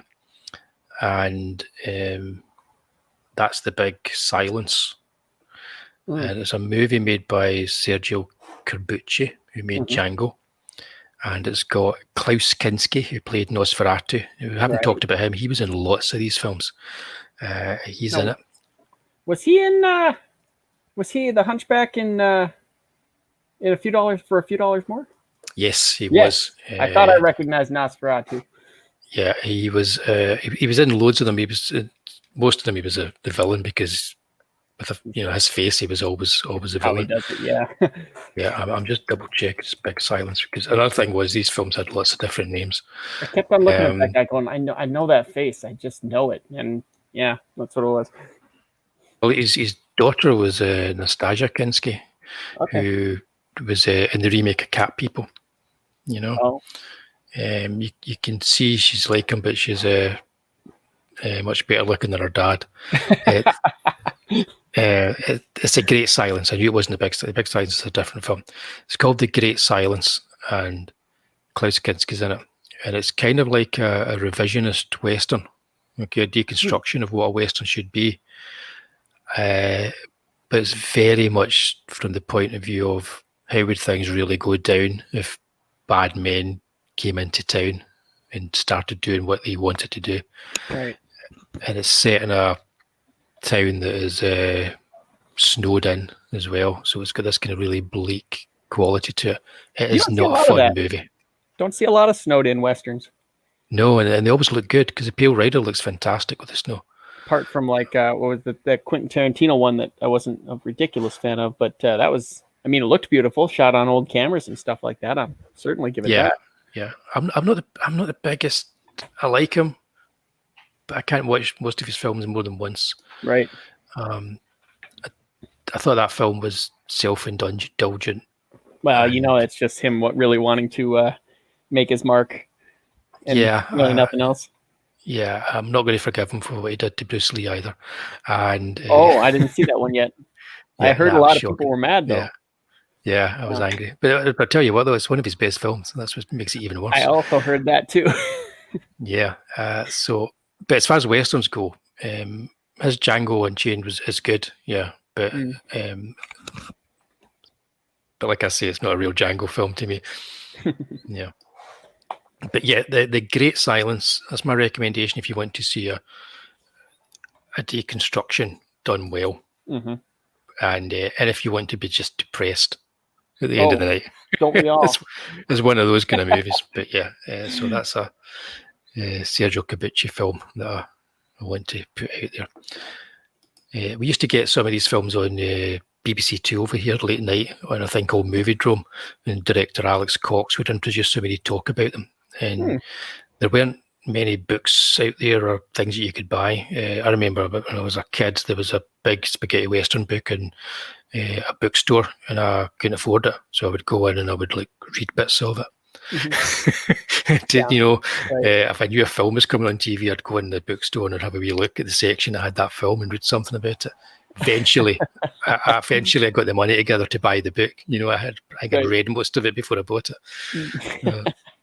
But yeah, Alex Cox would introduce these films and we'd talk about them. That's kind of dangerous because those books are always going to have more detail and more stuff than the movies will. Yeah, it was more about the background stuff. I was reading about the actors and the director and all that kind of stuff. I mean, you realise how they're made and they're not the same as a traditional movie.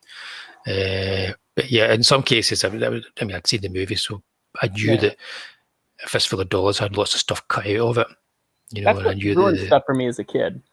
I'd see all the behind the scenes stuff. So when all the other kids were like scared of scary movies and stuff like that, I'm all too conscious, even as 8-10 years old, I was all too conscious of it was makeup and like they were putting them on wires or doing whatever like that. So movies didn't I could watch those older movies because they didn't affect me like they did other kids my age. Made for bad conversations in school when you're all like, oh man, I just watched the latest Nightmare on Elm Street last night or something. They're like, yeah, I was watching Barney and I watched TBS and my parents won't let me watch that. Yeah, that was a bit like me as well. I was like, I was allowed to watch all this horrible stuff. That's just brilliant stuff. But yeah, so that's faster. Yeah, that's it. I mean, there's tons of stuff out there. Like I say, the majority of spaghetti westerns that you're going to come across are not great, but there are a few crackers out there other than just the only ones. They were kind of like Grindhouse movies before Grindhouse was a thing.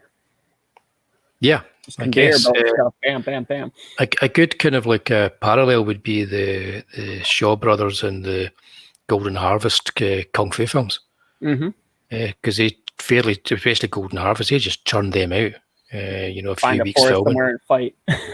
Yeah, and all they need is the same kind of like crew. You could get the same actor turning up 3 times in a movie with a different wig on, But, he's got a fake beard on this time. Yeah, so that was kind of like a similar thing, but they were quite as accessible when the spaghetti westerns were everywhere. Corman was a big part of that, making cheap movies to meet demand. Totally, yeah. But anyway, the westerns have disappeared from our screens for the most part these days, which is a shame. Every once in a while. Now I see a few more on streaming and stuff like that, but it's mostly straight to DVD B movies now. That's what you're going to find them. Yep. With country music stars. Actually, I watched a good one with What was a good one? It was an odd one. The Sisters Brothers. It was streaming, and it's got the guy that played the Joker, Joaquin. What's his face? Joaquin Phoenix. Yep. Yep, him, and the guy that was in Step Brothers with Will Ferrell. His name I can't remember. That's John C. McGinley. Something like that. Yep. It's got them as killers, psycho killers. It's a very strange movie. Oh, I'm it's sorry. another one of these. That's John C. Reilly. John C. Reilly, that's his name. It's a very kind of strange movie, and it's worth a watch if it's streaming and you don't need to spend any money. You might be pleasantly surprised by it. Right. You know, also at the very end, be just kind of like, how am I supposed to feel? You know, this film's manipulated me. Why am I supposed to feel? That kind of film noir ending where you just kind of it's the morality of the characters in the movie, and it doesn't judge the morality of the characters, which is interesting and it is good. But it can also make you feel at the end is like, should I have, empathized with a certain character? Should I have, it's just get all confused. There's a lot more depth to it than your normal kind of movie that you come across when you're looking for something to stream. So yeah, that's a Western that's been recent. A lot of Westerns about moral ambiguity. Yeah. Westerns are brilliant for that. It's the best kind of like genre to do it with. Right. But yeah, is there anything that you want to talk about Western-wise we haven't talked about? A linguine Western, perhaps? As far as spaghetti Westerns go, we covered the gamut. I think we pretty much did. We didn't really go into Sartana, but you could do an entire show on Sartana. Like modern Westerns, things like that. There's lots of stuff we could go, but it wouldn't really be relevant to our episode at not really. Not really. Don't know. This time next year we'll probably do a James Garner Western show or something. We're known for our sticking on point. Dang it! Exactly. I know. If we do deviate, it's usually because the chat helps us to do that. All the way at the end, and I'm just bit I'm so annoyed at my StreamYard's just not showing any of the comments tonight. Yeah, that's weird. Really annoying. Because I'd shut down YouTube. So yeah, guys, I wasn't ignoring you. I just they must be working on something for it. Just thought you were all being silent. Sorry about that. Yeah, I'll go back and I'll paste them as overlays. But yeah, that's us. And this is, of course, as was quoted by Mr. Sizzle himself, magnificent artist, Tony Sizzle. This is from the Outlaw Josie Wales. And are you going to pull those pistols or whistle Dixie, is what he says just before he ends up shooting a whole load of people. In fact, actually, no, was this quoted by Tony? No, he's quoted A Fistful of Dollars, isn't he? Oh, he's quoting both of them. Yeah. Good one. Yeah. They're highly quotable films. I saw the Outlaw Josie Wales in my school film club. Yeah. Yeah. It ran for 1 year and then they stopped it, they banned it, because they kept showing us films like Outlaw Josie Wales, Rollerball, Grizzly, The Incredible Melting Man, yeah. Oh, geez. Yeah, exactly. We loved it. Yeah. But yeah, so that's the Westerns, guys. Spaghetti Westerns. Thanks for sticking with us. I think there's loads of interesting stuff there, though. I think yeah. Really was. Oh, yeah. We're going to bring up some books right now that you're all going to want to have a quick look at. I was going to do them at the start of the show, but I didn't think anyone was there because I wasn't seeing the chat. But before that, 2 weeks from now, we're going to be talking about Mr. Sean Connery. You've had your shakes. Yes, specifically as Mr. James Bond, 007. I'm excited. That is, as Ian Fleming wrote, the Scottish peasant himself. You will notice if you look closely at the work of Robert McGuinness again. To the right, you will see we will also be including a certain Australian by the name of Mr. Lazenby, because we're looking at this particular era of Bond, and he was sandwiched in between Sean's last couple of movies. So I will cover that as well. I had to look twice for a second. I thought he was holding a fishing pole. It's his skis. Yeah. I wasn't sure if I missed like Bond goes to camp. Yeah, there were lots of fishing puns. I'll catch you, Blofeld. It was a very well cast movie. Crick. Yeah, but yeah, so we're going to be talking about Bond. It's going to be very 60s. It's going to be very entertaining, I think. Yeah, I don't even need to watch his films again. It's going to be loads of good stuff to talk about. But I will watch them again, probably back to back in a lot of cases. So yeah, that's going to be in a couple of weeks' time. Thanks, Are we going to cover Never Say Never Again on that? This is just for my personal. Yes, I would imagine we're going to cover that. Because that one's one of those like Bond purists don't count it. It's not part of the MGM library. It's not part of the MGM library, but it's a Bond movie. It's true. It's true. See, there's some of the new ones I don't count either, and they are the originals. Right. But yeah, so yeah, well, we can't talk about Mr. Connery without talking about it, because to be honest, we could do an entire show just talking about that one film. Oh, absolutely. But I think we'll talk about it that week and maybe the following week, because raise an eyebrow. We're going to be returning to Bond throughout the month of September. What do you know? Yeah. Who'd have thunk it? And then October. October is going to be exciting. October is nothing but horror. Yeah. We'll be screaming. There'll be blood. With excitement. Yeah. There'll be terror. There'll be fear. Yeah, we're doing it all. But we're covering vampires in October. We're covering Freddy Krueger in October. And we're also going to be covering Mr. Michael Myers. Mm-hmm. Not the Canadian one. That's right. Yeah. the one with the big sharp knife and the William Shatner mask. That's right. We're going to be looking at those. I don't know. We didn't bother. We'll probably talk about other horror films. We'll probably talk about Jason and that, but I like Michael and Freddy better than Jason, so we could only fit 3 horrors. The most sympathetic of the 3, and you're like, I don't want to talk about him. Yeah, we'll talk about this in October. Yeah, I have all the films on Blu-ray as well. Yeah, the Friday 13th, but they're mostly the same movie over and over. Well, all of them are really, but yeah, just with different cinematography. That's right. Special effects. Yeah, pretty much. Right. Okay. Well, I'm excited for all of it. It's going to be fun. No, right. Oh, let's see. I'm all ginned up. How do I get this out of here? There we go. I'm removing it. Again, you're showing me up with your avatar. That's fantastic. Week after week. Themed. Got to dress up.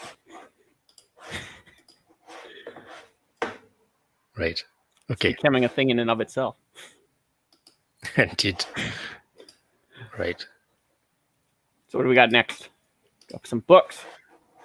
We have got books. We're going to rattle through the books, and then I'm going to quickly show what we're doing. Perfect. After and next week. Ready to go. Yeah. Just bear with me. I'm having trouble with my mouse. I never told you my mouse wasn't charged properly. It's now decided it's going to run down again. I will bird with you. Yeah, so here we go. Right. Yeah. Hey. Right. Charlie Chaplin. Who doesn't love Charlie? Chaplin. Yeah, I thought I'd better put that in there. McCarthy. Oh, wait. That wasn't the answer I needed to. Right. This is where we've had Charlie's London in the chat. Mm-hmm. Thanks for turning up, Charlie's. I had a good time last night on CG UK. She was hosting CG UK. That was a good show. That was a good show. If nobody's watched that show, go to her channel and check it out. It's a 60s special, but we mostly talk about things for the 70s. So it's a good show. It's fun. Everybody's been really irascible and funny. Mm-hmm. But yeah, Charlie's London. So yeah, do you want to take it from here for this one? And I would show. Yeah. Okay. So this one, I mean, if you like comics, you like history, like movies. This is going to have all of it wrapped up in one. It's got 3 variant covers. It's going to have a one shot from Wullie there. I'm doing some sketch cards. It's got a great promotional trading card for getting onto the mailing list from Captain Frederick Head, and it's really about Charlie's life, kind of a biopic sort of thing. It's the first for Comics Gate. It's officially licensed from the estate of Charlie Chaplin, and it launches, I think, in October. So I'm super excited about this. Cool. Yeah, me too. And we're both working on it, which is great. Even before I had anything to do with it. Yeah. Yeah. I've read, because I'm doing a little one shot that leads into the graphic novel. Mm-hmm. And I've read that because I've started work on that. And it's great. So I'm loving it. It's a different thing for me to be doing as well. So it's getting to kind of like stretch some drawing muscles that I haven't used in a while. Oh yeah, it's going to stand out from like the supernatural or the superhero type stuff. If there's a comic for everyone, and if you don't like those things, this is the comic for you.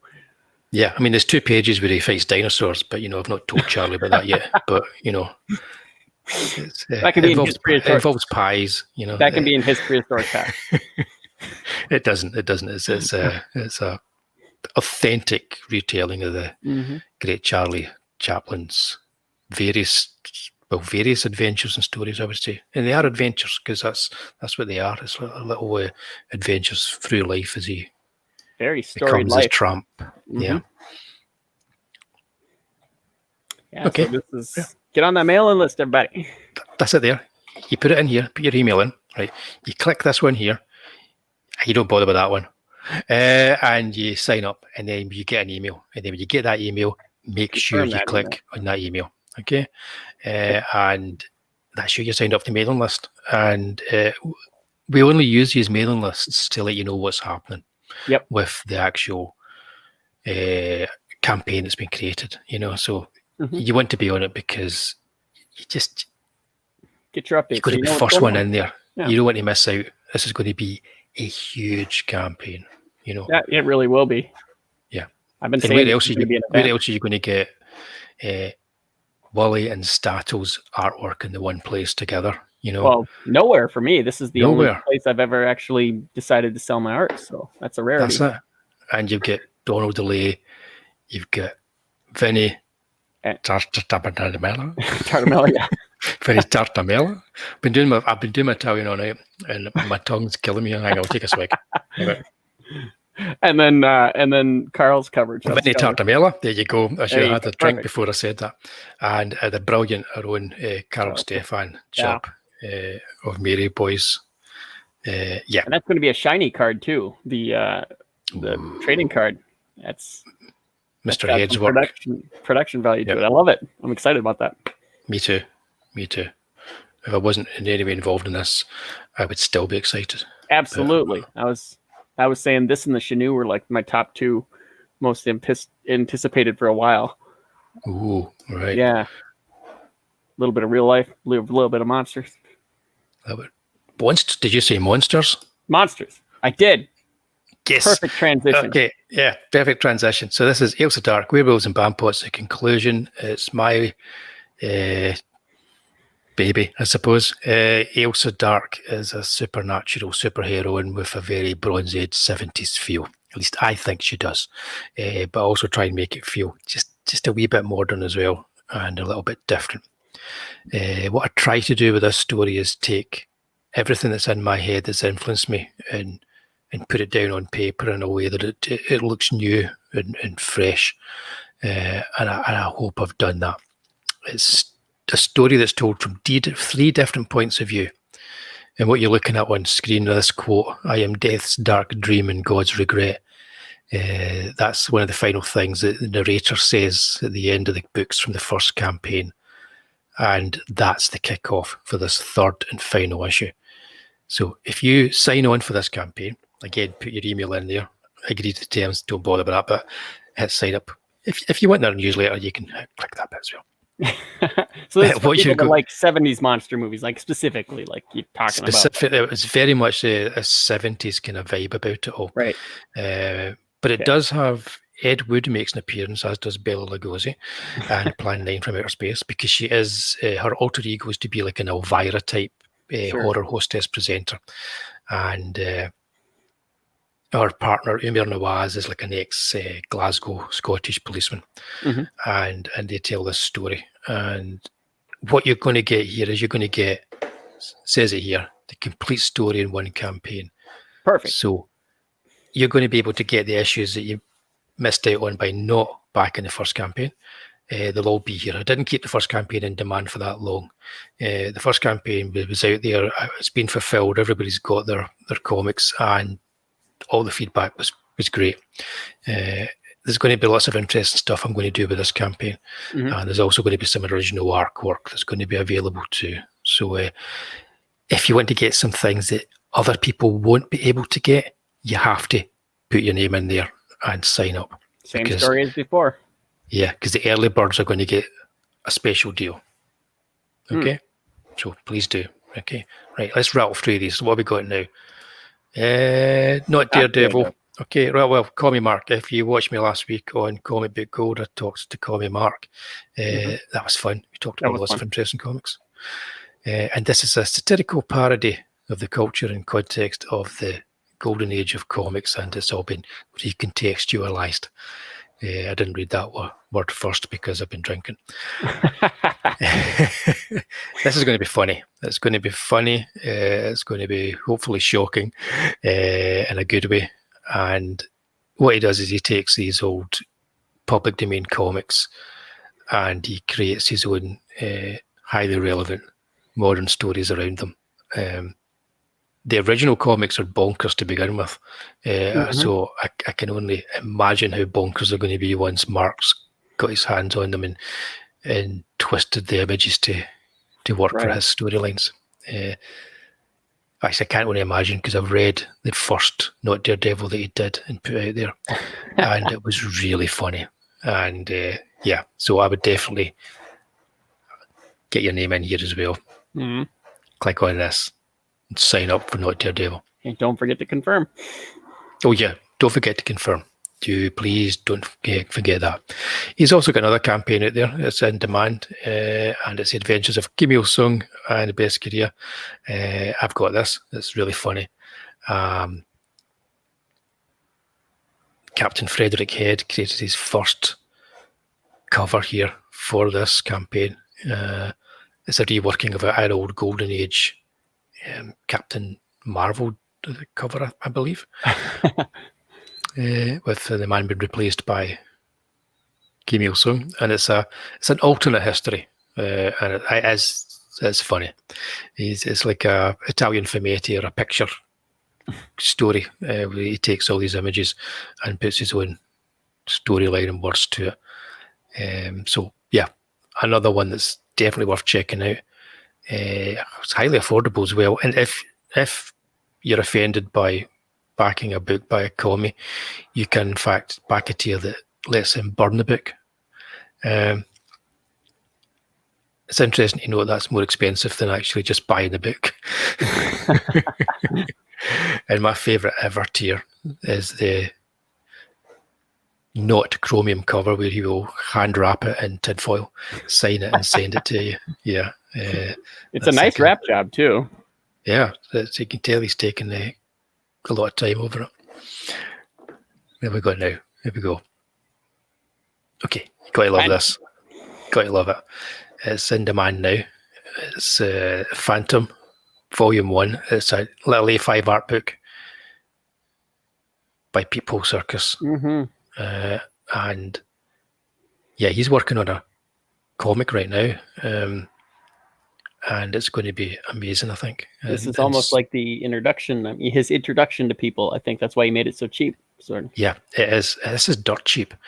I mean, I don't know if the tier's there anymore. No, it's gone, isn't it? Because the original, because I grabbed the one where it was, you get an original piece of artwork, and it was dirt cheap. It's like, but his whole idea is come along, see what I'm like, and then you'll be invested in, my next campaign, and so. It's like he's kicking it off the truck on the way, down the road. Don't be daft. I would say get in here. These are good. These are going to be I would say they're going to be like indie comics gates type of collectibles in the future. Definitely.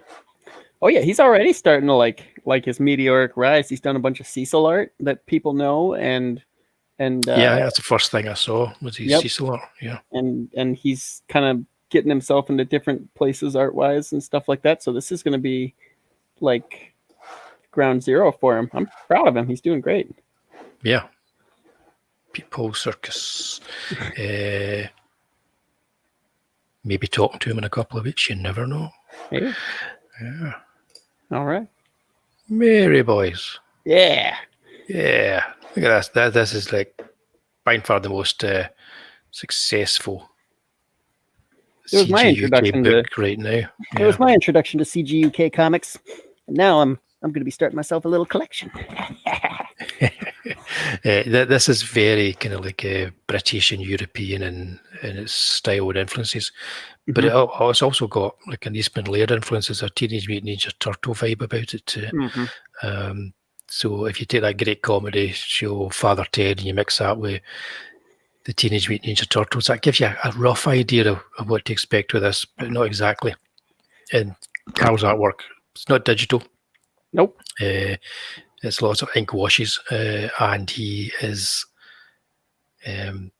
I think he's not like these artists, but he's influenced by the artists that he loves. So you can definitely see kind of Will Eisner kind of like influences in there. It's really solidly drawn, just gorgeous artwork. And he's only had one universal complaint, and that's they're too short and there's not enough of it to read in one sitting.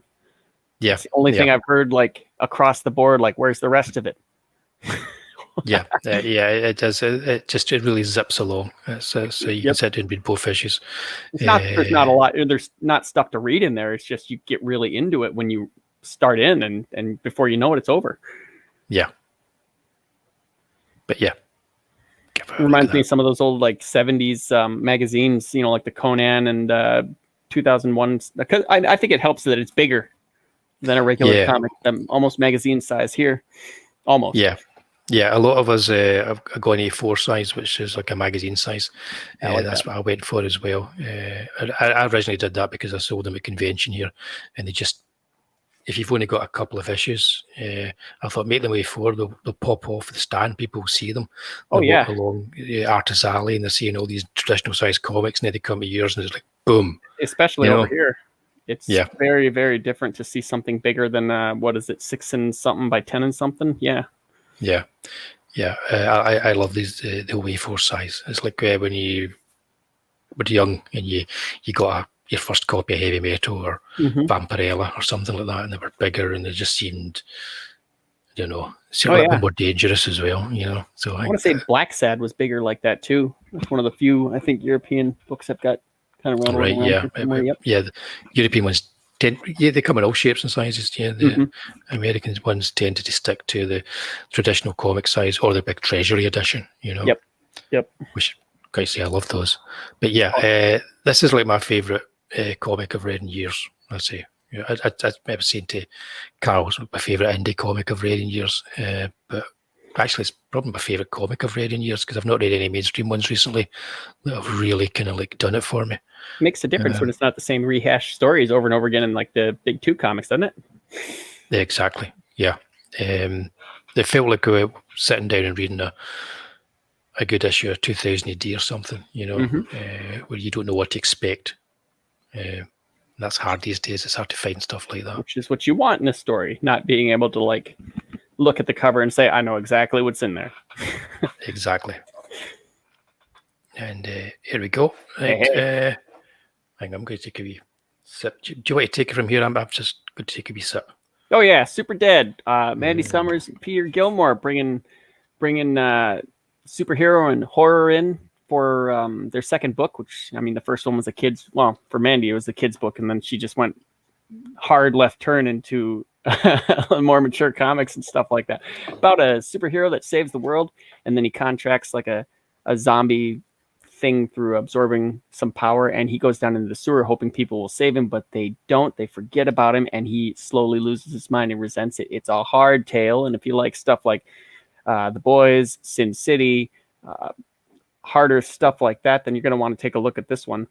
2 variant covers. That's the feature tier where you get that John Malin cover, and then also nice. the original artist Peter Gilmore cover. It's actually the one I went for, and then they're just getting started with the perks too, because it's still kind of a relatively new campaign, but they've already come fairly far. I think. I mean, been a pretty decent, but I can always do better. So yeah, go back and take a look at this book. It's all done. You know, Pete's doing coloring. He's doing the lettering. Yeah, these pages look great. Yeah, they do. It's gonna be something different. I think Mandy said she's got like a 3 or 4 book plan for this. So first one's funded, and it's only going to get better from here. Just like all crowdfunding stuff, the higher the count, the better the better the package. Yep. But I'm pretty excited about this one too. Yep. No, it looks great. Yeah, I think I think that's 2 great covers. But yeah, I always like to go for the interior artist if they've done the cover. Yeah, so that's the one I'm going to be going for. But that's a nice cover. Mandy keeps John on Malin pointing guy. out. He's probably going to do well for himself. Oh, I think he's got a future. Maybe. Yeah. Right. Mortal Worlds. Yeah, there it is. This is done well. Space epic. First. I mean, another thing is a lot of us are working our first and second campaigns. Yeah, so this is like Charlie's is going to kill it with this Chaplin campaign. That's her first absolutely. campaign. Yeah, and Michael Anden of Mortal Worlds has created I think a really interesting looking comic here. Popping colors. Yeah, there's nothing else quite like that. I like that last panel right there, and that right there. That's very cool. It's well, I like all of the art, but that one really stood out. Yeah, it's you could write like a whole piece about the artwork alone without even knowing what the story is. Well, that's the mark of a good art, where you can like really each, the writing and the art kind of stand on their own. You put them together, and it's a perfect mix. Yeah, and it's very distinctive as well. It's distinctively his style. Consistent too. Yeah. Oh, these. Yeah, more people back this, because I want to get these stretch goals. Okay. Right. Yeah. What are we up to now? 70 backers, so that's 2. So there you go. That's 2,500 pounds. Yep. And it's giving me it in euros, but it's not giving me it in dollars. So I'm not quite sure what's that in dollars. That's probably going to be 30 or around 3,000. I'm guessing. Right. Yeah. We'll look on mine somewhere, because I know it's like just a fourth or a third less or something like that. Let's see here. That's good. I always look at the backers. I think if like 70 backers. If you're going to get your first campaign out there and you can get over 50, you should be happy, as long as they're not all related to you. Yeah, he's at $3,200 here. Right, because I remember saying that please don't back my book. I want people who don't know me to back my book. And that was what was good. So you were getting people, and you knew that the people that were backing it were actually wanting it, not just doing it because they knew you.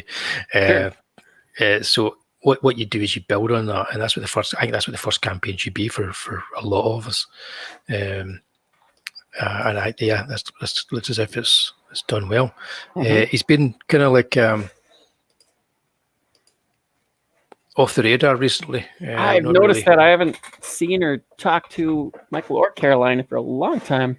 Yeah, Caroline is his wife. She's also working on the book with him. However, although he has been off the radar, hopefully he will be available next week, because I'm going to be talking to him on Comic Book Gold, and I've already received his selection of comics that we're going to be talking about, authors and whatever else, and it's a good selection. Some He's good been a stuff comic there. fan forever, so you're going to see some, Yeah. I'm sure, a wide swath of comics. That's exciting. Yeah, it's I can say now it's going to be fun. I don't know if I should give anything. I'm going to mention one thing, because if you look at his campaign, it's mentioned there. So I'm going to give you one clue. There will be tentacles. What a hint. There will be tentacles. And I'm just leaving it to that. It's straight away we've got double the viewers for next week. Sounds like the name of a book in and of itself. There will be tentacles. Oh, that's a good idea. There will be tentacles. There says People Circus. Hello. I just noticed him. Hi, Pete. Yep. It's sorry, man. We put you up on screen, but I'm not seeing anything in StreamYard. It's broken tonight. Sorry about that. Your book like crazy. Yeah, but we'll be talking to Michael next week on Comic Book Gold. No, I'm excited to hear from him again. Yeah, he's a good guy, and his work's really good. Mm-hmm. And the biggie, the 1 week after, just to remind anybody who's still watching, and you don't want to miss this one, peeps. We're going to be a little bit shaken, not stirred, and talking about Sean Connery, the one and the only original James Bond, and that other guy too, George. He was the placeholder. Yeah, I've got lots of good stuff to say about George. I'm glad to say. Yep. So thanks to everybody in the chat. Sorry we couldn't display, but for whatever reason, StreamYard is playing up with me tonight. Appreciate you all for showing up and for being here. If you came in late, give it a wee watch. I think there's loads of stuff about westerns we talked about that might be new to you, and a few recommendations. Jan's still there. That's great. Get along to Jan's YouTube as well. Stencil Artist Jan. Yeah, and give him a sub. It's great. Nobody opens a box like Jan. It's so entertaining. And please, if you haven't subbed here, please do. And always forget to say hit that like. Or hit the dislike, I don't care, because seemingly the algorithm likes it both. But wow. I prefer likes. I've been told that. I don't know. I don't care. Thanks, Jan. He liked the show. Now I'm happy. Oh, cool, excellent, fantastic. Okay, I think we're getting better and better at this. Yeah. I'm now drinking coffee. Really? Well, I finished my horrible water. Yeah, that didn't sound good, man. I'm going to... What was that again? Flat ginger water? This is a ginger peach. Ginger peach. My wife tried it. She tasted the peach part more than I tasted the ginger part. And goodness gracious. That sounds like a stripper in a James Bond movie. And you know what? That it does. What a great transition. Ginger peach. Right. Okay. I'm thanks. looking forward to this Charlie's they're saying they loved it. They're so being happy. kind. Right. Well, okay. Right. I'm going to say goodnight to everybody. Do you want to say goodnight to everybody? Start. Good night, everybody. Yeah. Good night, everybody, and thanks for showing up. Next week, Michael's here. Week after, Mr. Bond. Yeah.